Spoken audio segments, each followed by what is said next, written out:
Howdy folks, Shell Presto here. Today, well, this is practice for Inktober, and what I mean for that is for Inktober I want to post more videos and real-time videos. So it'll be less seeing a full drawing, but you know, you'll be hearing from me. I'm hoping every other day, but that's a big hurdle, so we'll see how that goes. And I need a pencil, don't I?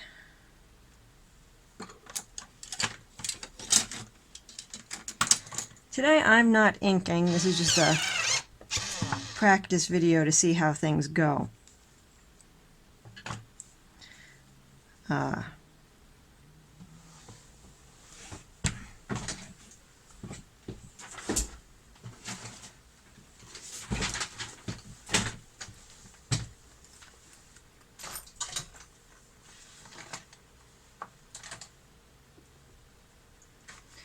And as you can hear, unfortunately, with real-time videos, you're going to hear me shuffling around and such.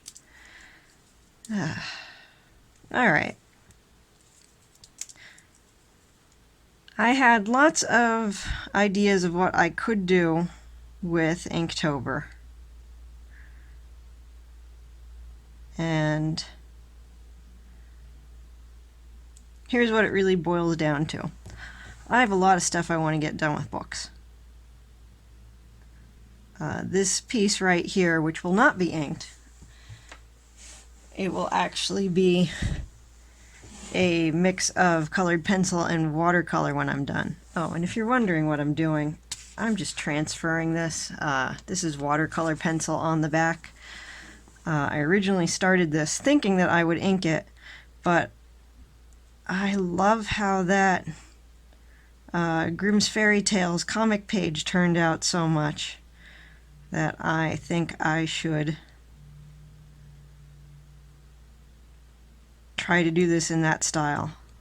And I thought that would be exceptionally appropriate for our Martian War stories because they take place right around the year 1900. So it gets that old retro look that is just so pleasing. So I'm transferring this, which is not watercolor pencil, onto a piece of paper with watercolor. Challenges can be a distraction, and they can be a good distraction. I mean, you know, if you're not doing a long-term project that could get interrupted, or if you need a break from your long-term project and you don't care when it gets done, things like Inktober are great. They really are. When I did Sketchbook Summer, that really helped me get back into a place where I was drawing daily, which was fantastic. So there's a lot of benefits to things like that, but it's very easy to get swept up too in challenges and tell yourself, oh, I can, and tell yourself that, oh, I can do this. And it'll be fine, and I'll get my other stuff done too, and I'm a parent. That just doesn't happen to me very often. You know, the day I say I'm definitely going to do this is the day my son decides to change his sleep schedule. So I have that right there to worry about.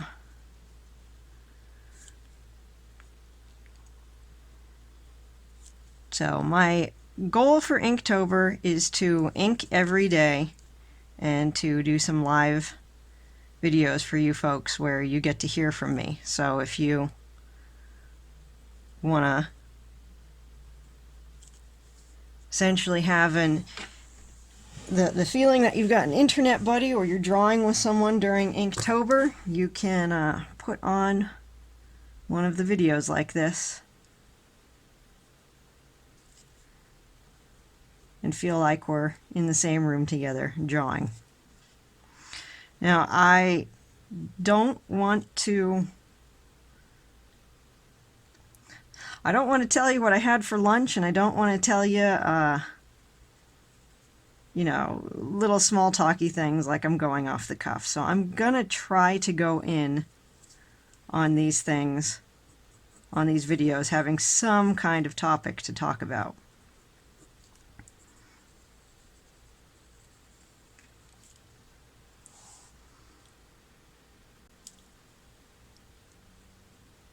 So this month I will be working on mainly pieces for my Martian War Chronicles second book. My husband and my Martian War Chronicles second book, I should say. I can't forget him because without him there would be no Ascension Epoch.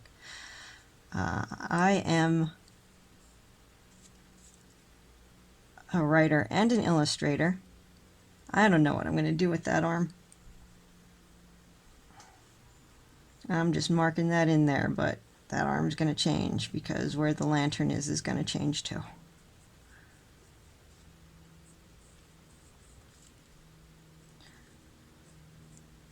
And then if you're a regular on this channel, you know that I do a Bexham's Bazaar illustration every month too. If you don't know, for Inktober, it was created by Jake Parker. He's a pretty darn impressive artist. He has a YouTube channel, and he did it for the sake of practicing his inking, essentially. But now there's a prompts list. Some artists use the prompts, other artists don't. I won't be using the prompts. And usually you try to get a finished piece done.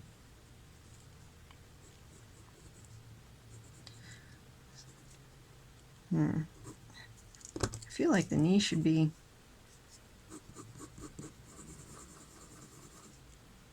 there.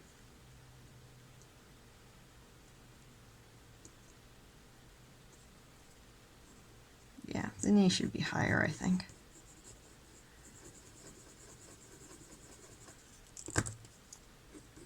This looks dark, but like I said, it's getting transferred to the other page, so it's actually going to be very light.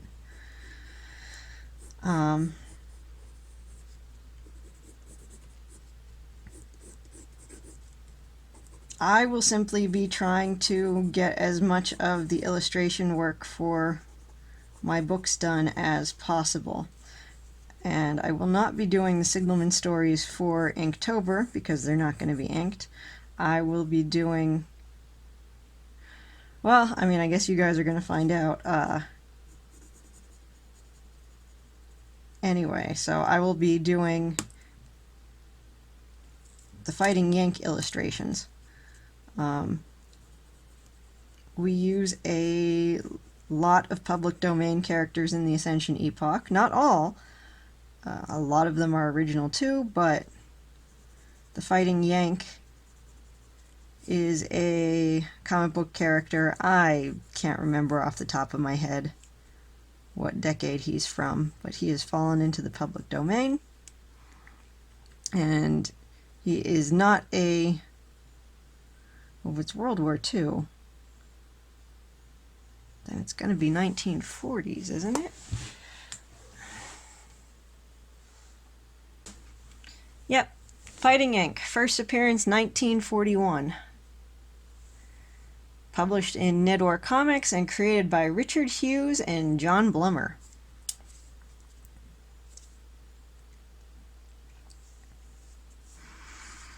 So I will be doing Fighting Yank illustrations for Definite Sure for Inktober. I may try to do a, we'll say, if I don't have a full illustration to work on, then I'm going to do a couple standalone illustrations of our characters, probably little ones. It's very, very easy when you're doing Inktober to essentially overstretch or overreach. There was a girl that I saw one year. She did one sheet of paper, and on one sheet of paper she did 31 small drawings of Disney princesses. If I don't have an illustration to work on for a particular day, I think I'm going to do something like that and see how many small Ascension Epoch characters I can get on the same page. But I don't know if I'm actually going to end up doing that or not, because I intend to put a lot of time into my good illustrations. That's the other problem with challenges. You often start giving short shrift to things just to get things done. Most people in Inktober aim for an illustration a day. And it's great if you can do that, but you can also really hurt your quality. And I did that last Inktober. You can look up my, well, I'll link to it at the end. You can look up my Inktober video from last year, my wrap-up, and you'll see last year I got 12 images done, and some of them were not great quality, and that doesn't happen if you're not rushing. So my goal is to not rush. So I won't be doing 31 drawings. These are really great pencils. These are the Pilot Color Enos, and I love them to bits, but you can't press really hard on them, so I probably shouldn't be using them for a technique where you have to press hard. If you're wondering what's going on in this picture, this is a little group of human fighters following the signalman. It's this guy here. And they are laying an attack for Martian tripods. In our Ascension Epoch universe, the War of the Worlds actually does happen. So our heroes are trying to take down some Martians. So they're waiting in ambush here.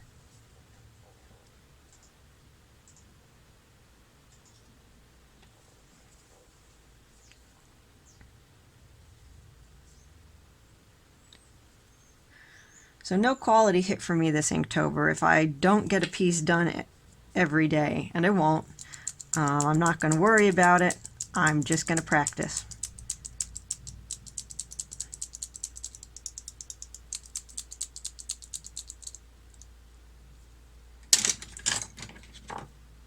I'll switch to this anyway.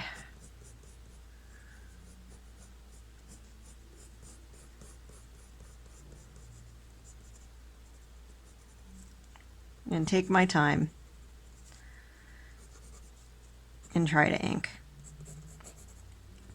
I'll also be doing my incorrigible imp strip like I always do every month. Oh, I got the green light on Bexham's Bazaar to do genres from other popular RPG, well, not necessarily other popular RPGs, but there's more than just D&D, of course. So you're going to be seeing more than just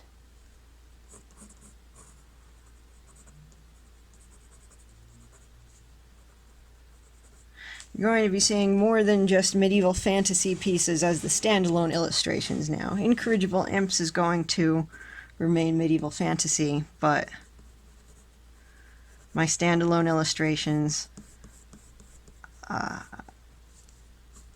going to be varied. So actually this month I'm going to be doing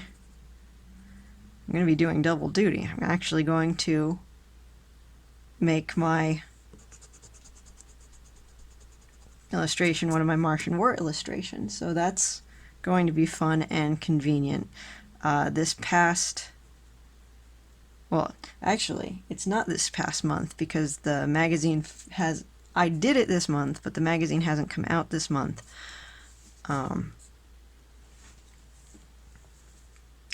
for next month, but in October's there's going to be a steampunk. This camera angle is going to be terrible for this video. If you read Bexham's Bazaar, this month is a steampunkish kind of horror illustration because October is Halloween. So that should be a bunch of fun, and I'm really excited that I can change it up a bit. So you'll be seeing some old steampunk style illustrations. You'll be seeing some maybe even hard futuristic sci-fi or cyberpunk. So I'm very excited about that.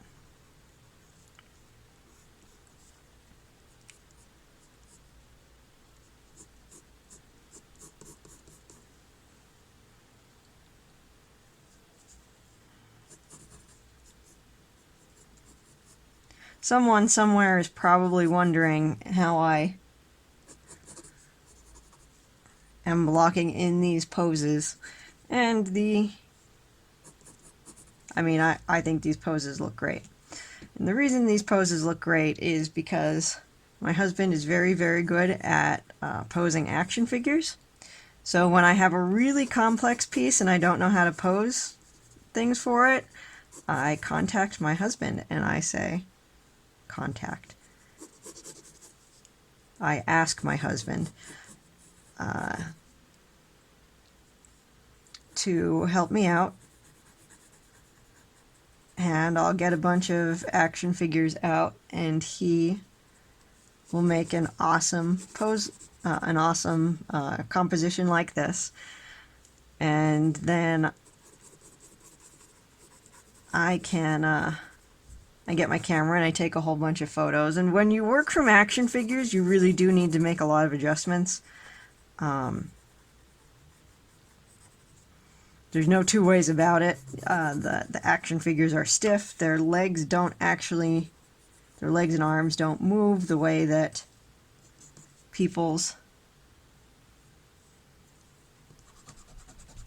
real people's legs and arms will move.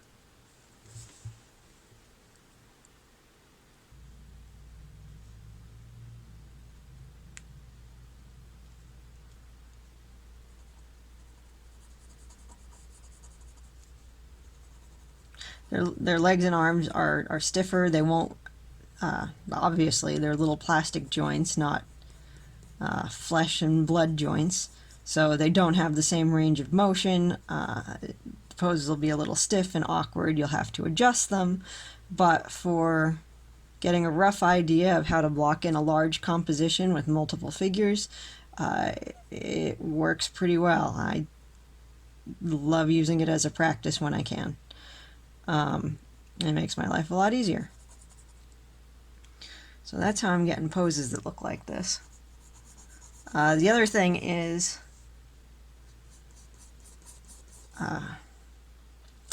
usually when you draw people, you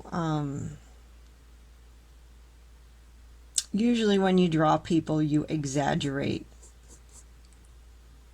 what they look like. To begin with, you might make the legs a little longer, or the waist a little thinner, or the jaw a little squarer. Things like that to make the characters look more stereotypically heroic. So you have to be careful when you're using action figures because they're already stylized. So you might have to adjust in the opposite direction than you would normally adjust. You might have to make them look a little more realistic instead of a little more stylized if you're used to using photo references. This guy looks awful and his head is going to be different, but I just want to block in the pose of where he goes. And I think I have his leg ending somewhere there. Alright, good enough. Moving on to the other part. New tip. Do not use light yellow, or, well, this is light brown, but do not use tawny yellow if you want to do this with Hobby Lobby Masters Touch pencils, because it did not transfer at all. I'm gonna retrace this and not bore you people making you watch that with a darker color. Alright, so I got that transferred. I don't even know if it's showing up on camera, but it's showing up for me.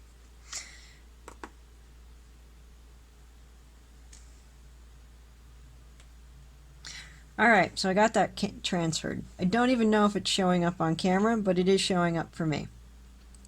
Now that I've got that done, an important thing is when you are using different kinds of pencils and you are using watercolor pencils,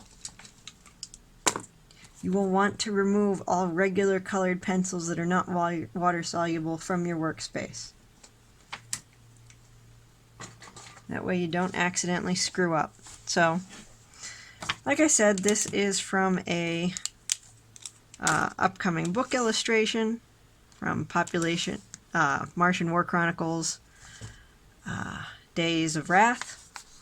When you are doing an illustration for a book or something, it's always good to read over the story carefully. I always make notes and highlight the parts that I need to illustrate. We're not putting all 12 men on the illustration here, but we want a good crowd of men, which is what we have. Just things to remind myself, like this guy.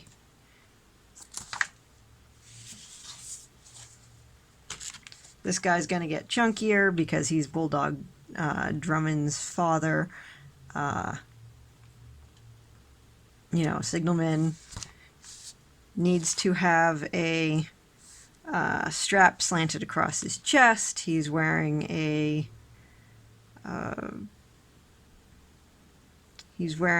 coat with a hood. So that'll help me get all those details in there by keeping it close by.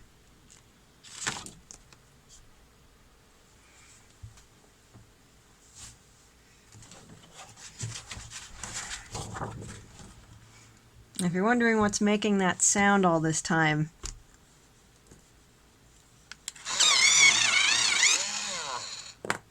it's my pencil sharpener.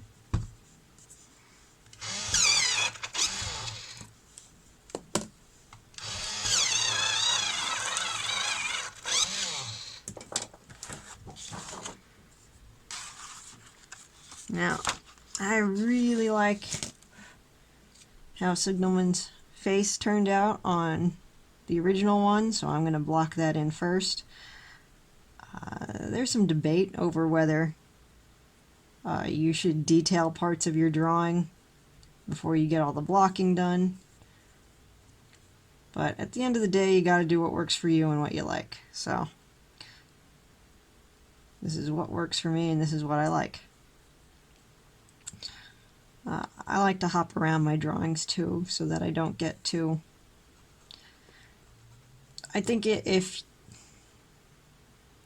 there are some ways you can do a drawing that you might find boring.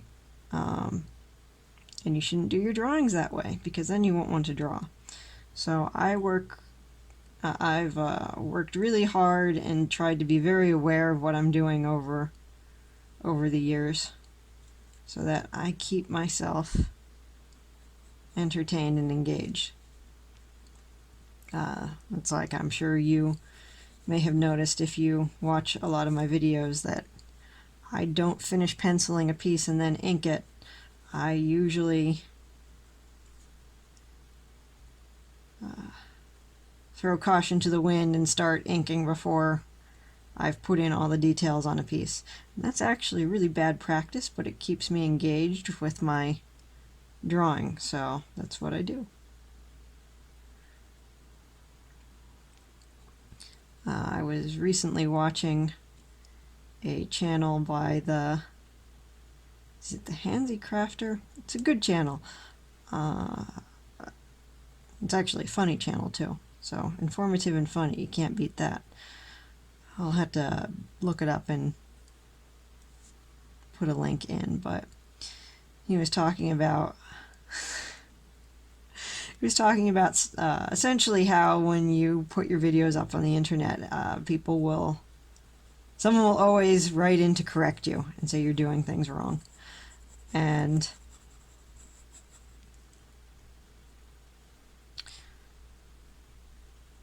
I mean, it's always good to hear advice. It really is, because there could be something really simple that you're missing that can make your life a lot easier. But sometimes you hear advice and it may be helpful, or the way that person does something, and that's good, but it may also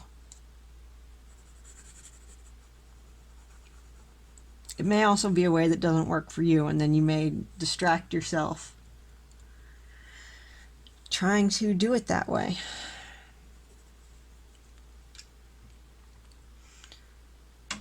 So at the end of the day, if what you're doing the wrong way, but it works for you, then you're doing it your way instead of the wrong way.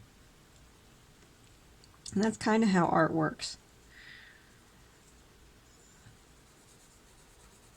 And that's how art works best, and it can be really difficult when you're in school and stuff, because a lot of times when you're in school and you're getting graded, you're like, oh, I have to do things the way the teacher wants me to. And maybe you do for that class, but you don't have to do it that way when you go home.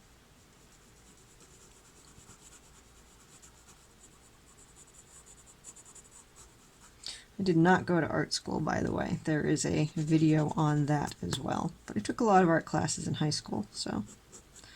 Well, I didn't go to a traditional art school. I went to a mail-in art school when I was a fully grown adult.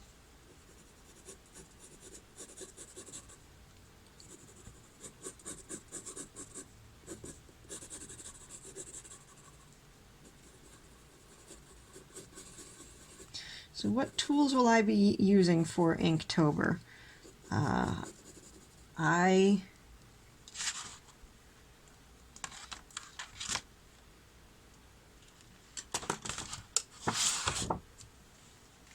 don't need that sheet of paper anymore.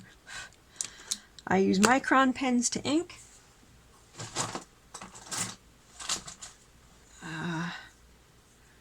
And a Pentel pocket brush pen. Those are my inking tools. I usually use 005 and 01 micron pens. And I used to use bigger ones than that, but then Micron came out with these PN pens.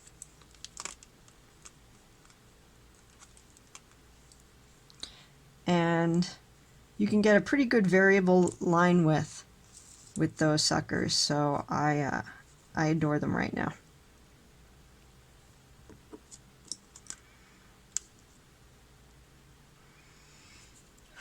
And I've stopped using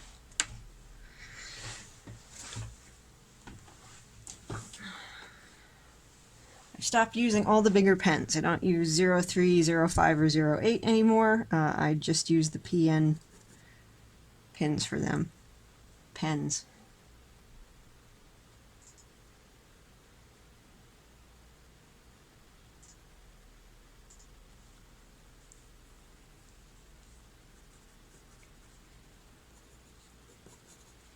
Losing some definition here.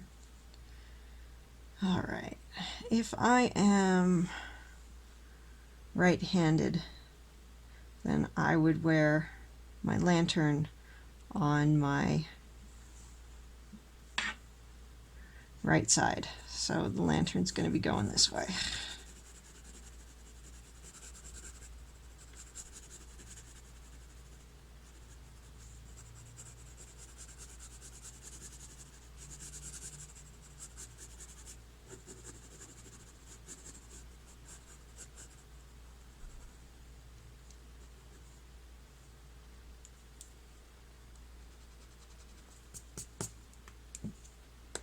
dude's head looks too big in proportion to his body right now.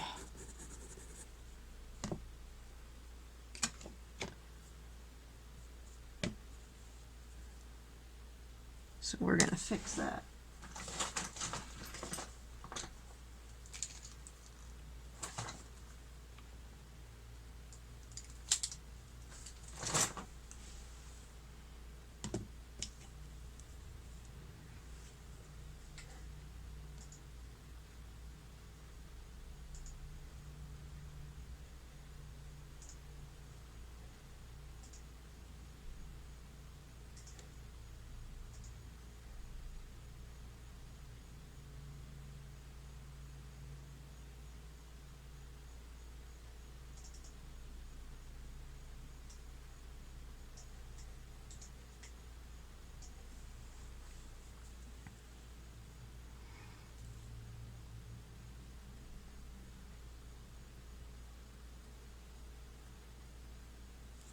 I used to get very impatient with my artwork. I used to just keep going no matter what I saw wrong with something, or I just wanted to get it done. And I've stopped doing that lately, and it's a good thing I stopped doing that because my artwork looks a lot better. So probably a year ago I would have been like, hey, I got to get this done. I'll worry about it as I draw, and that is not a good way to go about things. Just stop. Well, I don't know. That's another one of those things where you have to do what works for you, because I had to tell myself, just stop and fix it now. It's not actually going to get any better. It's not actually going to get any better if you keep going. And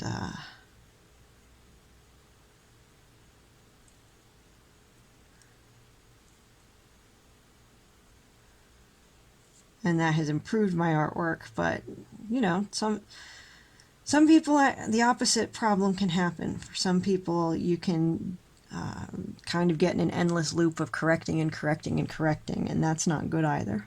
You really have to assess what kind of artist you are whenever you think about taking someone's advice.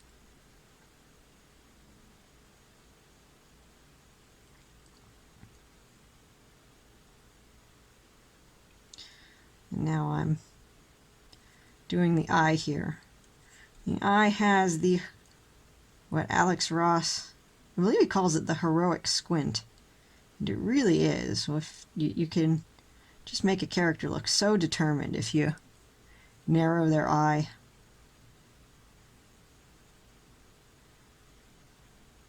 Narrow their eye like that. That's great. Okay.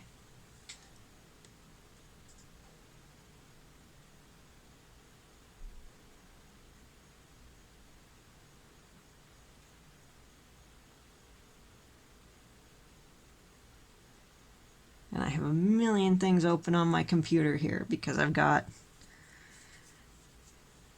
my action figure.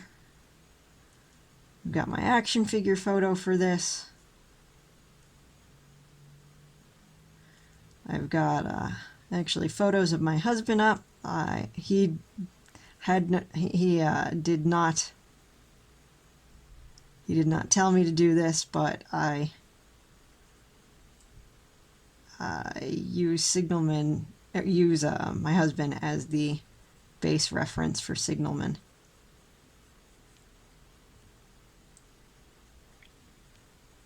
There aren't many characters that are based on people I know in the Ascension epoch, but look-wise based. Personality is an entirely different thing. My husband really and truly wishes he was as good a man as Signalman is.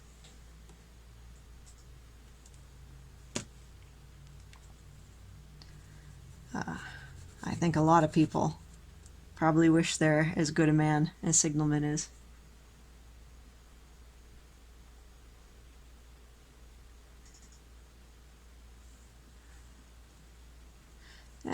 I detailed his hair, even though he's going to be wearing a hood.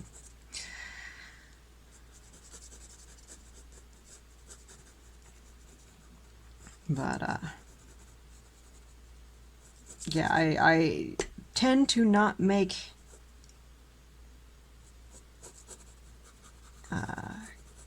characters who I make look like someone act like them either. Like there's one character who you're not going to meet for a long time, but visually I based her off, somewhat off my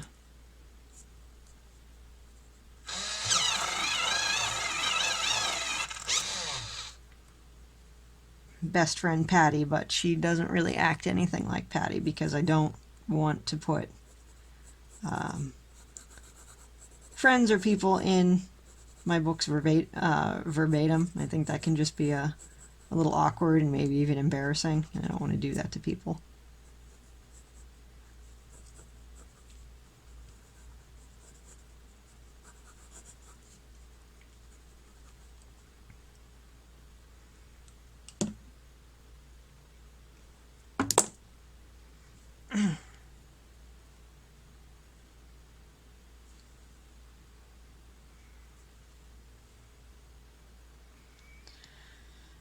Alright, I had to keep stopping myself from drawing his costume.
Actually, that's his costume right there, but he doesn't get that for a couple more books yet.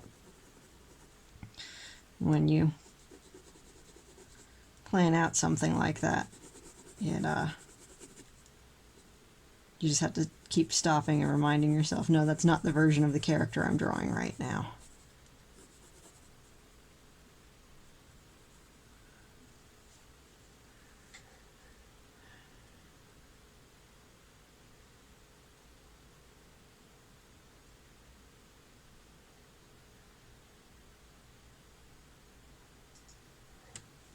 Then I've also got a drawing up of what his outfit looks like in the very first book.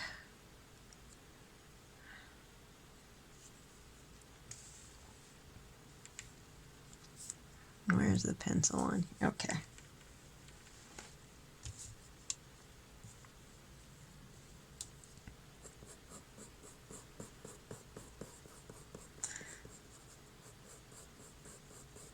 But yeah.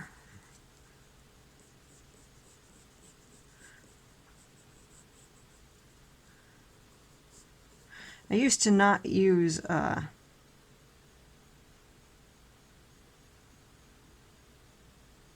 should say I used to do things on the fly a lot too. This guy has to have a wider face. Kid. Right now I'm drawing Bulldog Drummond. Does anyone know who that is?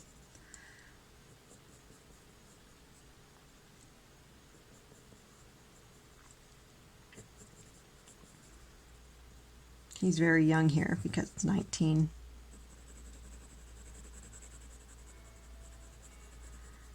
Very young here because it's 19. well, it's 1898, and he doesn't become an adventurer until the 20s, I believe. Sometimes in the Ascension Epoch, we move people around in time periods, like I don't know, I was saying Fighting Yank. Fighting Yank is a 1940s hero, but he's a 1898 hero in our books, and some stay right where they were at. So Bulldog Drummond is right where he was originally at. Try and make sure I get this.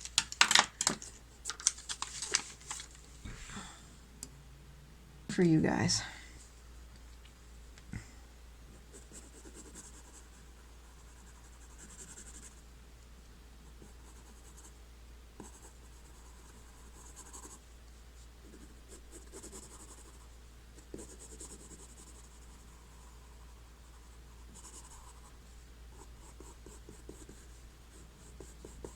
When I make little lines like this, I'm just telling myself, it's essentially shorthand for myself to say that's the direction the foreshortening is going in.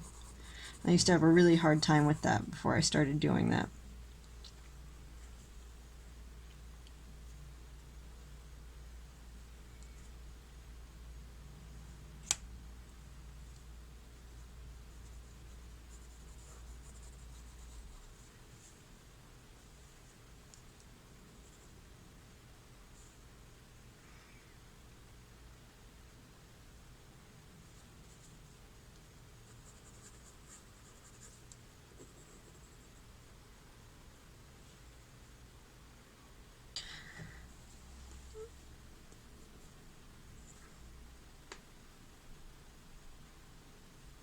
So I was saying I used to work on the fly a lot and not plan things out. And I've been fighting against that too. I try to stop and figure out what I'm doing. I actually do a lot of planning before I even sit down in the drawing stage.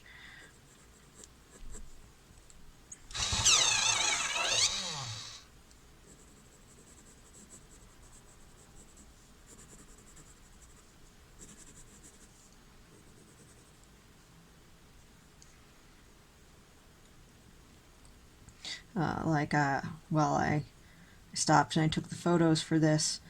I sketched out a thumbnail ahead of time, so I have an idea of where I want things to go on the page.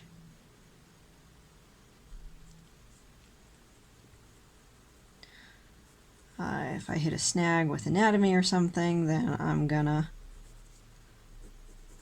take a break there. That's actually why it's really hard for me to do things like what I'm doing right now and talk while I'm drawing, because usually I take well, I don't necessarily consider it taking a break. I need to figure out where the perspective's going for that one. The horizon line is way up here.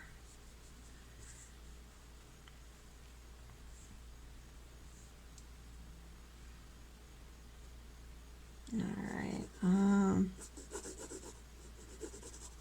don't know. Could be a cold August night. He's wearing a coat too. There's cold nights in August, right?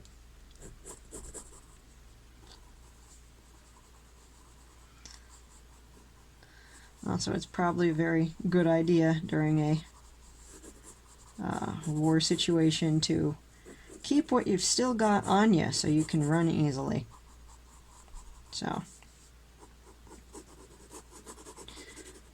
but it's hard for me to do these kind of things because, like with Signalman here, when I wasn't sure like what would be a good and dramatic pose for him, I would normally stand up and go into a room with a mirror, and I would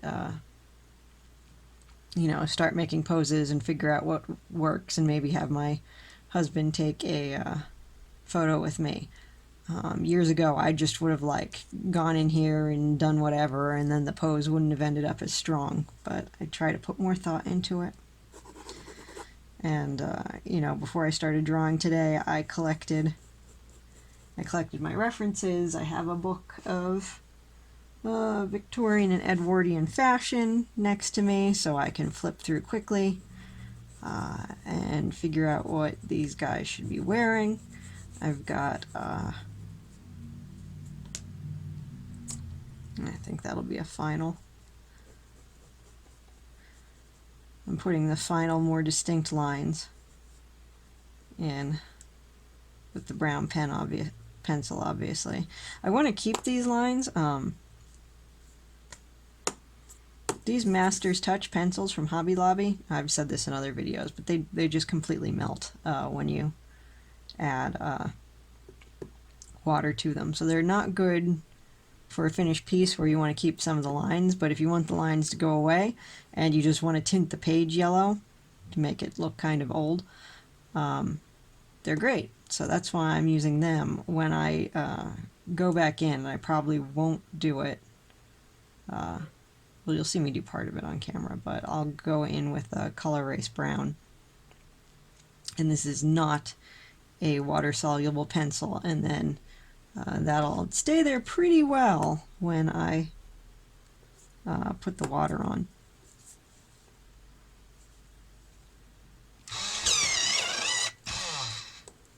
I'm going to need another one of these soon. I don't even know where the nearest Hobby Lobby is. I think it's down near... I think the nearest Hobby Lobby is like an hour and a half away from me, so...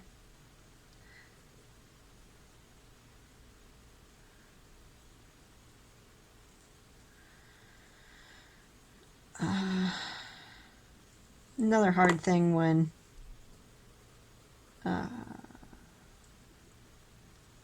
doing these drawings is thinking about like the balance of the situation. This is a wartime drawing, so like people should look a little scraggly with their hair and stuff, even if they wouldn't normally.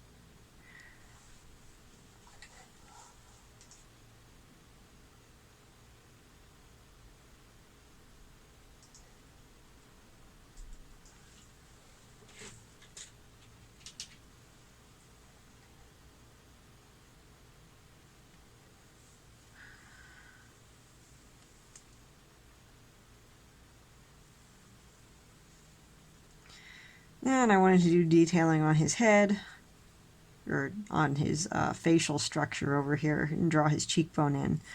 But I have to look at another... I did not scan the drawing of his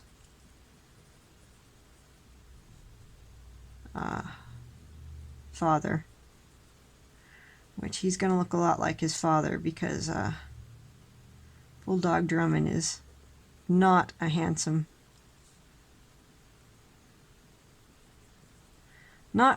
character, so he's not the sort of character that you want to be saying, oh, he looks just like his mother, because then his poor mother. Although if you look at the Bulldog Drummond books and movies, they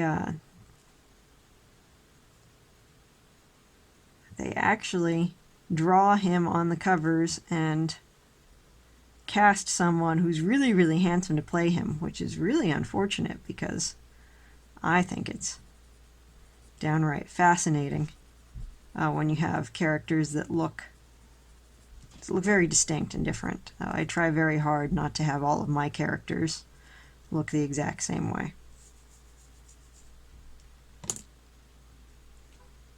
I can go in and do that with this pencil. I know I want to keep these lines.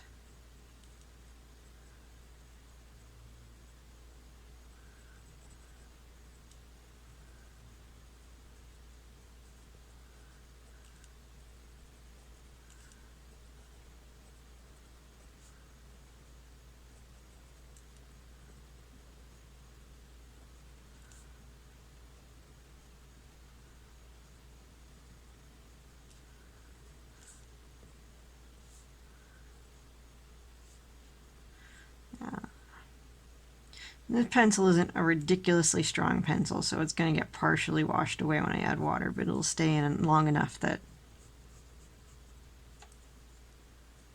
I should be able to work with that.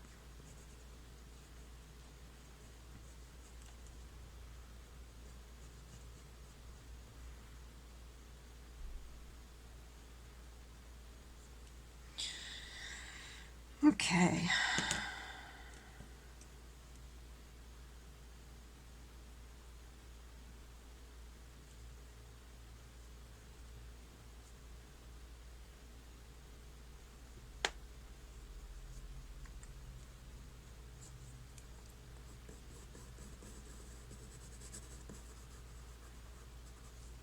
Oh, well, that's nice. I made a very nice fold line that I like right there. Sometimes when I scribble enough, I get fold lines that I like without even trying.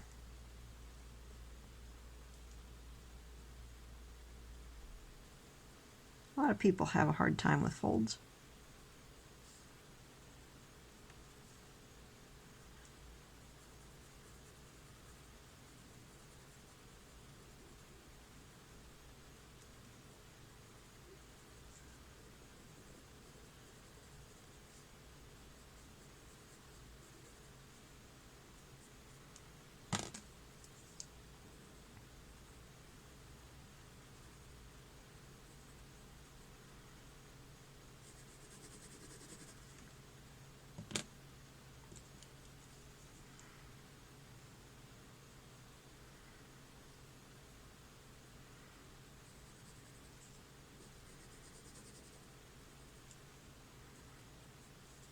I don't like that line.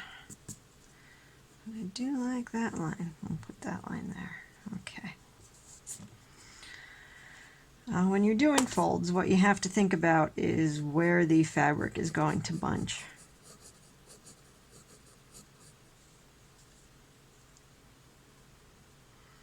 Like, you know, say this is a person's arm. Well, fabric's laying here and you go like this, then the fabric's going to get all bunched up in here and it's going to stretch and be straight here. So arm bends here, you're going to get folds here, and then it's pulling from this direction to this direction, so you're going to get a stretch line there. And likewise, you know, you're getting a stretch here because he's bent over. So this stretch line will go like that.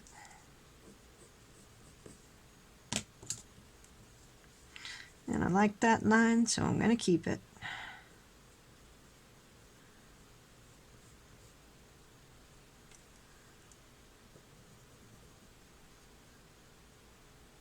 It's like when you have a good animal versus, it's like when you're going to the pound and picking out a dog. I like that animal, I'm going to keep it. And then sometimes you screw up and you bring home a very, very bad dog like Ozma and you love her anyway. I have a lot of animals.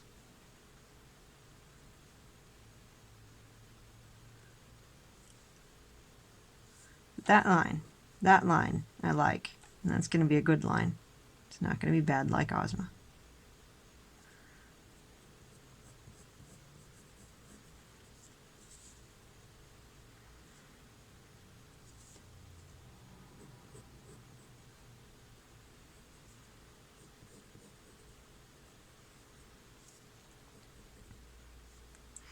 I could probably be a little more defined and definite here and careful, but the truth of the matter is when you're putting 1, 2, 3,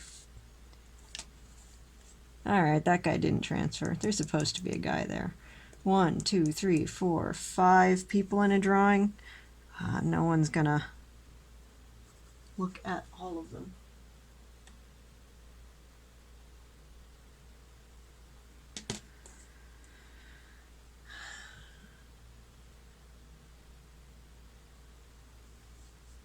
Yeah, I don't know that anyone would put a cuff on a kid's coat.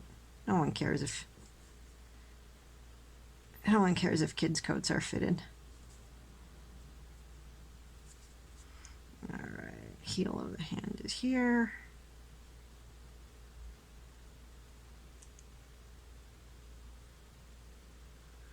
So there. This knuckle should actually start a little further back. You guys need to let me know if you like these kinds of videos. I personally don't watch a lot of long real-time videos or live streams or things like that. I actually prefer condensed videos, but I think this format will actually work for me for a bit, and or at least through October, Inktober. But I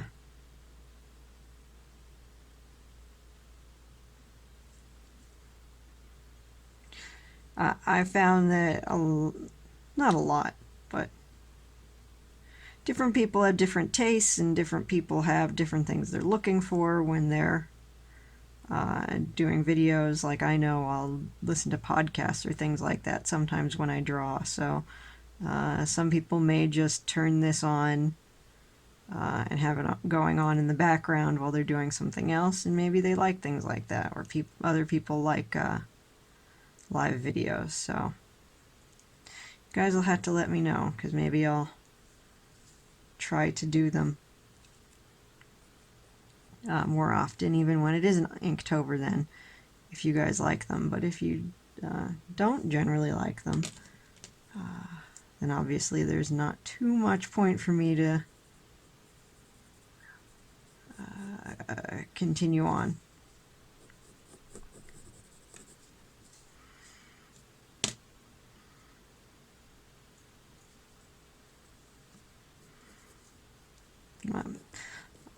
I'll try to have some more definitive things to talk about. I think it's alright for this drawing, what I've been doing.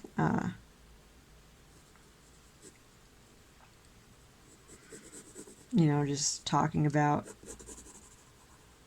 what I'm doing here and there, but if I'm working on the same piece,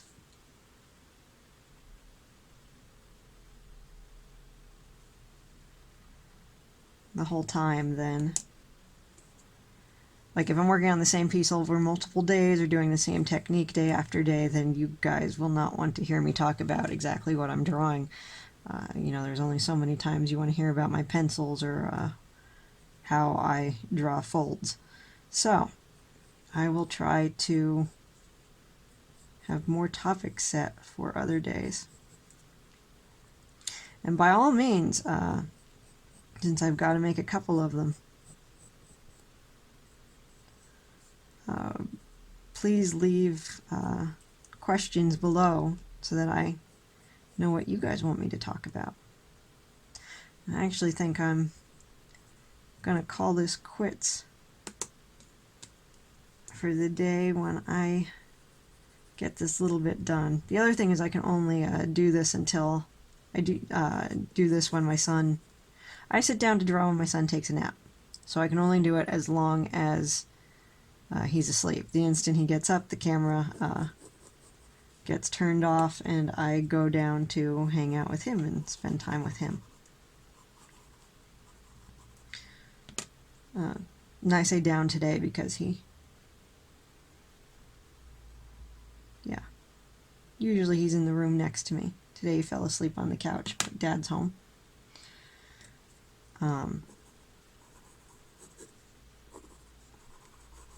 He'll wake up, he'll give a little yell of "Where are you, Mom?"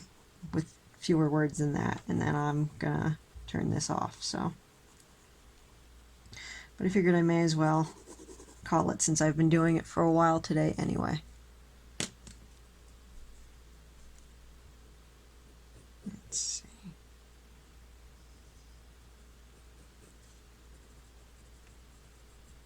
The nice thing about when you do watercolor shading on things like this is that you can let things be indistinct.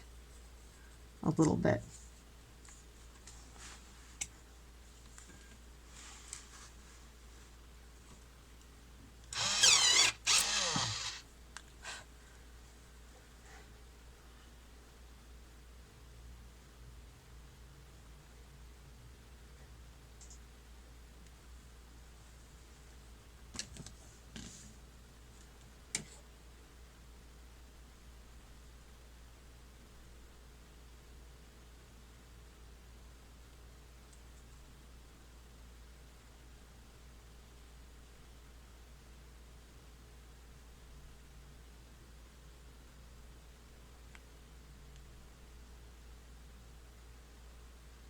And I'm actually looking forward to that instead of having to ink this. Because when you're inking, the balance on light and dark with inking can be very difficult to get, which is why it's good to practice with things like Inktober. But sometimes it's a little freeing to say, well, I don't have to render this specifically in harsh blacks and whites.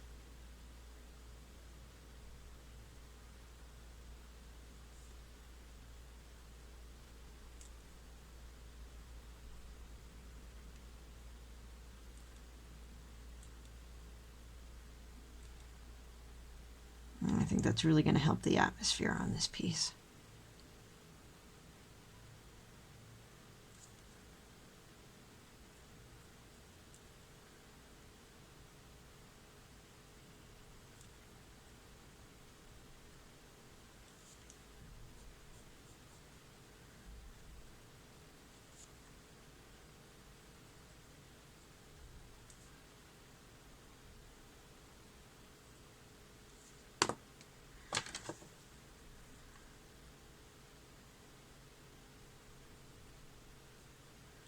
We're going to add a little bit of fraying to this thing.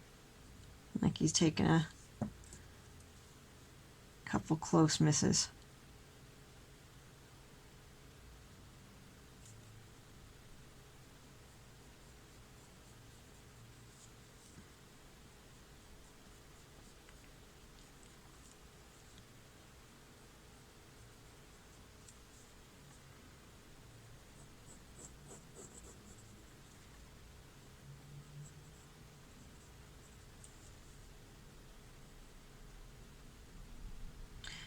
It's a pretty hard balance because you want to all the clothing back in this era, you know, people dressed really proper, so it looks really neat. But then you also have the thing of this is a war, so people need to look a little ragged. You know, it's like I needed a haircut 4 weeks ago. Didn't get one. Actually, his hair would probably be longer than that if it wasn't cut for 4 weeks, but you get the idea.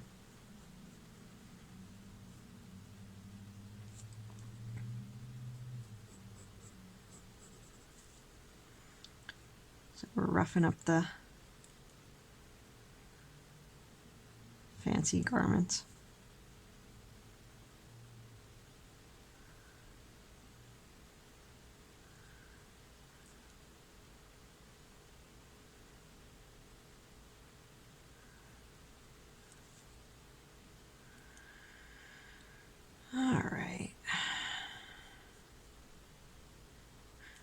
I may continue drawing after this, but this whole experience of drawing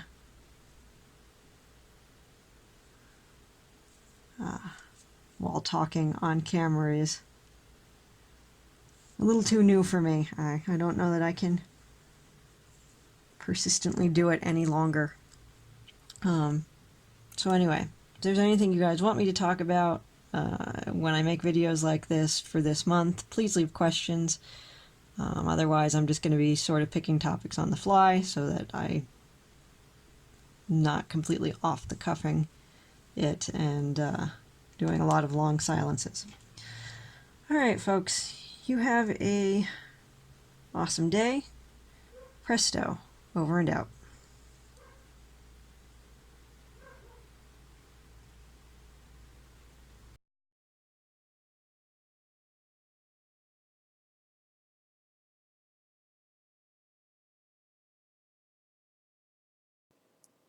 Look at this glorious posing. This is an art in and of itself. Thank you, Michael A. DiBaggio. But seriously, there's a lot of things I'm going to have to change. It's a kid instead of a man in the front. Doctor Strange is way skinnier and has different hand positions. Bulldog Drummond is way bulkier than Mr. Fantastic. But this is a really great way to get a multi-figure pose down. So thanks again, Mike. You folks have an awesome day. Presto, over and out. Farewell and adieu to you, fair Spanish ladies. Farewell and adieu to you, ladies of Spain.